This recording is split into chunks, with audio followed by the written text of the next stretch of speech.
Hello everyone, आप सभी का गणित एनालिसिस यूट्यूब चैनल पर स्वागत है। आज हम एक्सरसाइज 1.2 को कंप्लीट करेंगे।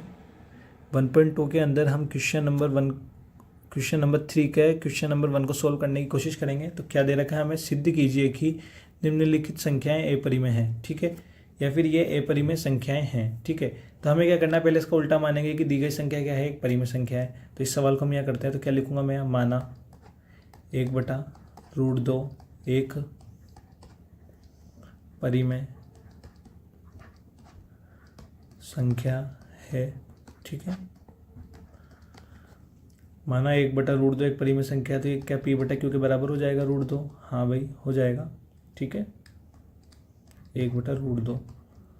अब क्या करता हूँ मैं, इधर भी p/q आ गया, इधर 1/√2 आ गया, तो मैं लिख देता हूँ नीचे वज्र गुणा करने पर, ठीक है।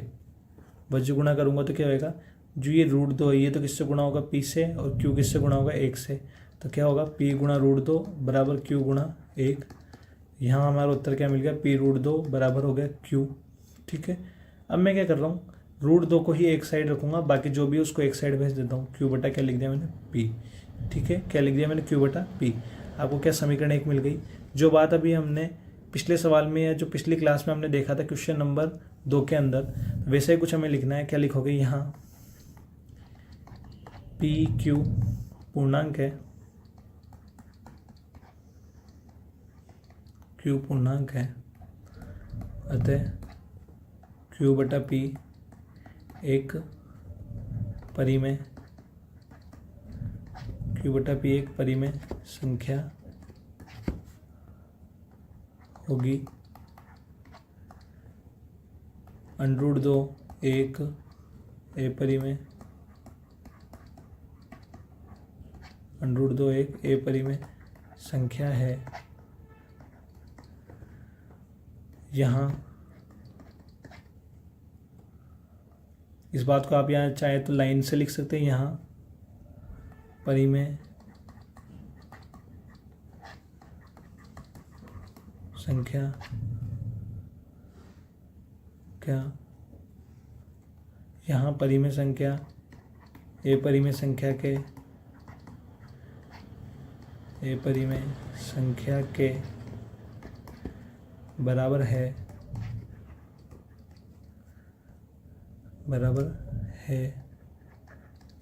जबकि हम जानते हैं, हम क्या जानते हैं कि परिमेय संख्या ए परिमेय संख्या के बराबर कभी भी नहीं हो सकती है, ठीक है। परिमेय संख्या इज नॉट इक्वल टू ए परिमेय संख्या। तो आप क्या लिख दोगे, यहाँ हमारे कथनों का, भाई कथन में क्या माना आपने, p/q को एक परिमेय संख्या माना था ना, बराबर करा था 1/2 रूट को, तो वो बात गलत साबित हो रही। तो आप यहाँ लिखोगे हमारे कथनों का विरोधाभास, यहाँ हमारे कथनों का विरोधाभास होता है, अतः 1/, ये कथन शब्द लिखा है मैंने, ठीक है, कथन, अतः 1/√2 एक ए परिमेय संख्या है।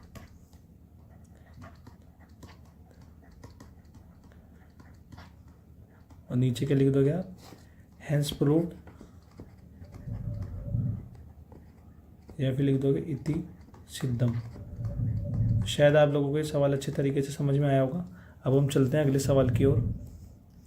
अगला सवाल भी बहुत इजी है। क्या दे रखा है आपको, 7√5, इसको सिद्ध करना है कि ये परिमेय संख्या है या नहीं है। तो फिर से आप क्या मानेंगे, माना 7√5 एक ए परिमेय, ए परिमेय नहीं, एक परिमेय संख्या है। यदि ये एक परिमेय संख्या है तो आप क्या लिखोगे, p/q बराबर 7√5। शायद मैंने इससे पहले वाले सवाल में ये बात नहीं लिखी, आप लिख लेना। pq पूर्णांक है, q is not equal to 0 होगा, तथा पी क्यू सह अभाज्य संख्या पी व क्यू से अभाज्य संख्या होती है। ठीक है, यहाँ क्या लगा दूंगा मैं, बटा 1 लगा दूंगा, फिर वही क्या लिखूंगा, वज्र गुणा करने पर पी तो हो जाएगा 1 से गुणा, क्यू हो जाएगा 7√5 से गुणा, तो यहाँ आ जाएगा पी गुणा 1 बराबर 7√5 गुणा क्यू। इसको नीचे हल करेंगे, 1 से किसी संख्या को गुणा करो या भाग करो, हमें वही संख्या प्राप्त होती है, और यहाँ क्या प्राप्त होगा 7√5। इसको थोड़ा और आगे सॉल्व करते हैं। हम क्या करेंगे, जो ये √5 है इसको इस तरफ छोड़ेंगे और बाकी सब जो भी संख्या है उसका पक्षांतरण करेंगे। मुझे पता है 7 और क्यू किससे गुणा हो रहे हैं, √5 से गुणा हो रहे हैं। क्या ये एक तरीके से कुछ ऐसा ही लिखा हुआ है, 7 गुणा क्यू गुणा √5। तो गुणा वाली संख्या का जब आप पक्षांतरण करोगे तो क्या लगता है, भाग। कुछ हमें ऐसा प्राप्त होगा, तो हम इसको क्या लिख देंगे, समीकरण नंबर 1। तो आप क्या लिखोगे, यहाँ P बटा 7Q में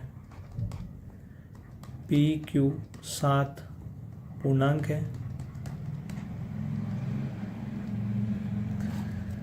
P बटा 7Q एक परिमेय, P बटा 7Q एक परिमेय संख्या है, जबकि √5 एक अपरिमेय संख्या है। फिर आप क्या लिखोगे यहाँ, और हम जानते हैं कि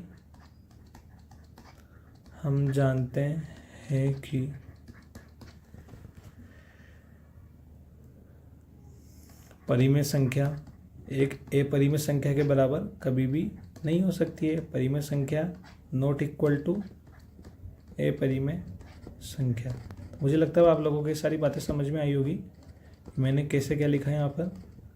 और अब आप लिख दोगे, यहाँ हमारे कथनों का विरोधाभास होता है। कौन से कथनों का, हमने P बटा Q को 7√5 के बराबर माना था, परिमेय संख्या माना था, पर असल में हमें क्या पता चल रहा है कि परिमेय संख्या किसके बराबर नहीं होती है, अपरिमेय संख्या के। तो हमारे कथनों का विरोधाभास होता है। तो आप लिखोगे यहाँ हमारे कथनों का विरोधाभास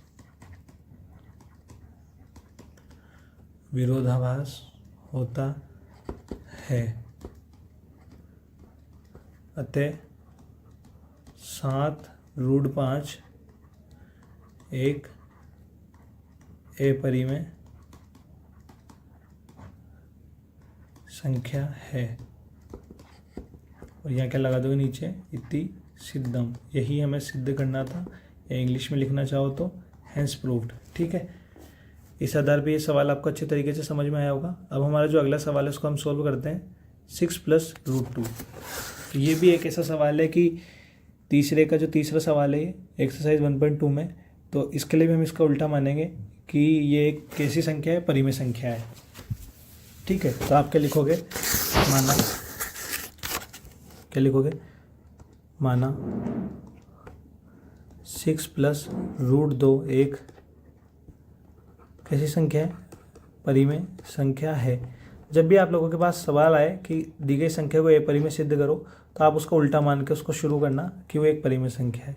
अगर यदि एक परिमेय संख्या है तो P बटा Q बराबर क्या हो जाएगा, 6 + √2।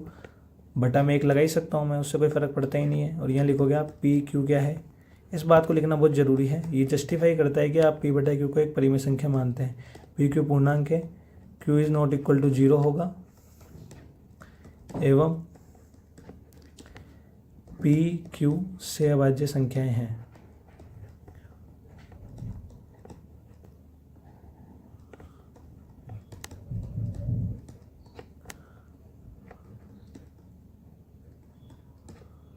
ठीक है, तब हम फिर से क्या करेंगे, यहाँ पर P बटा Q बराबर 6 + √2 बटा 1 लिखा है, तो यहाँ लिख दोगे वज्र गुणा करने पर। ठीक है, क्या करेंगे, मैं आपको दिखाता हूँ। वज्र गुणा करने पर जो ये 1 है ये तो गुणा हो जाएगा P से, और जो Q है ये किससे गुणा हो जाएगा, 6 + √2 से। तो क्या होगा, P गुणा 1 बराबर 6 + √2 गुणा क्या हो जाएगा, Q। देखिए, एक तरीका तो ये हो सकता है सवाल को करने का, फिर आपको इधर पक्षांतरण करके बहुत ज़्यादा संख्याओं में भाग देना पड़ेगा। तो मैं एक काम करता हूँ, वज्र गुणा की जगह आप क्या कर लेता हूँ, मैं मुझे डायरेक्टली यहाँ पर क्या दिख रहा है, चाहे तो हम इस सवाल को ऐसे भी हल कर सकते हैं, पर मैं इसको और ज़्यादा ईजी वे में हल कराने की कोशिश करता हूँ। ठीक है, जैसे यहाँ दे रखा P बटा Q बराबर 6 + √2, तो मैं क्या कर रहा हूँ 6 का इधर पक्षांतरण कर देता हूँ। तो क्या लिख दूँ, 6 का पक्षांतरण करने पर, अब यहाँ 6 प्लस का इसका इधर पक्षांतरण करूँगा तो माइनस का हो जाएगा।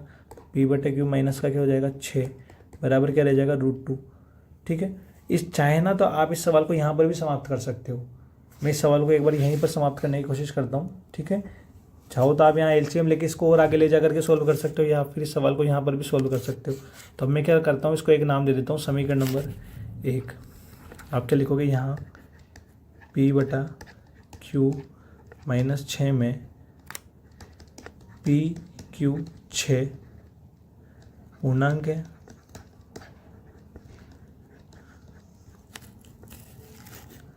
और हम जानते हैं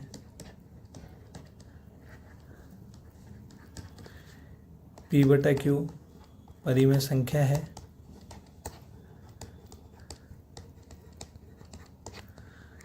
क्या है, इसमें से 6 घटाने पर भी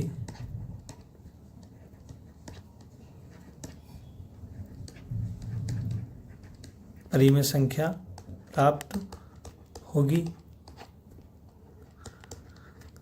क्योंकि हमें पता है कि 6 खुद एक परिमेय संख्या है। ठीक है, P बटा Q एक परिमेय संख्या है, तो जब भी परिमेय संख्या में से एक परिमेय संख्या को आप घटाते हो तो हमें एक उत्तर में क्या मिलती है, परिमेय संख्या प्राप्त होगी।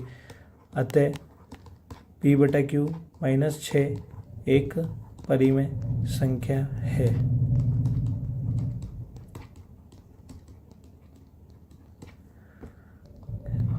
परंतु √2 एक अपरिमेय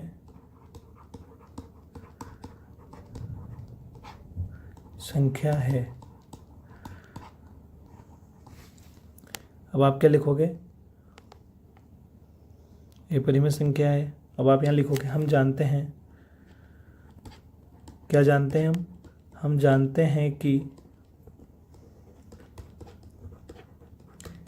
परिमेय संख्या एक अपरिमेय संख्या के बराबर कभी भी नहीं हो सकती है। ठीक है, तो परिमेय संख्या नॉट इक्वल टू अपरिमेय संख्या। अब आप नीचे क्या लिख देंगे, यहाँ हमारे कथनों का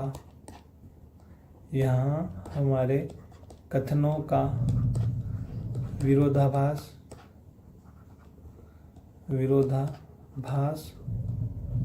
होता है। अतः 6 + √2 एक अपरिमेय संख्या होगी, परिमेय संख्या है। ये भी लिख सकते हो। लास्ट में क्या लिख दोगे, इति सिद्धम लिख दो, या तो आप, या फिर आप लिखना चाहो तो यहाँ लिख दो हैंस प्रूव्ड, कोई दिक्कत नहीं है। तो मुझे लगता है कि आप लोगों को ये क्लास अच्छे तरीके से समझ में आई होगी।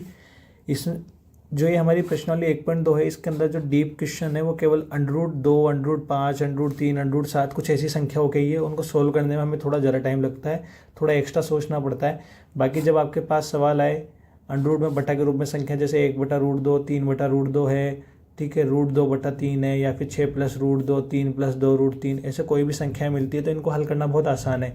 इस तरीके के सवालों में क्या होता है, एक पक्ष में हम परिमेय संख्याएं रख लेते हैं, घटा के जोड़ के सब कुछ करके, और एक तरफ अपरिमेय संख्या को छोड़ देते हैं। फिर हम लास्ट में क्या लिख देते हैं कि एक पक्ष में यहाँ पर परिमेय संख्या है और दूसरी तरफ अपरिमेय संख्या है, तो हम जानते हैं कि परिमेय अपरिमेय के बराबर नहीं होती है और हमारे कथनों का विरोधाभास होता है। तो इस आधार पर हम कह देते हैं कि ये एक अपरिमेय संख्या होती है। तो मुझे लगता है कि आप लोगों को ये प्रश्नावली अच्छे तरीके से समझ में आई होगी। हमारी एक्सरसाइज 1.2 अब कंप्लीट होती है। ठीक है, अब हम अपनी नेक्स्ट क्लास के अंदर चैप्टर नंबर 2 को स्टार्ट करेंगे, जिसका नाम है पॉलिनोमियल बहुपद। तो आप लोग हमारे चैनल को लाइक करें, शेयर करें, सब्सक्राइब करें और सपोर्ट करने की कोशिश करें। ठीक है।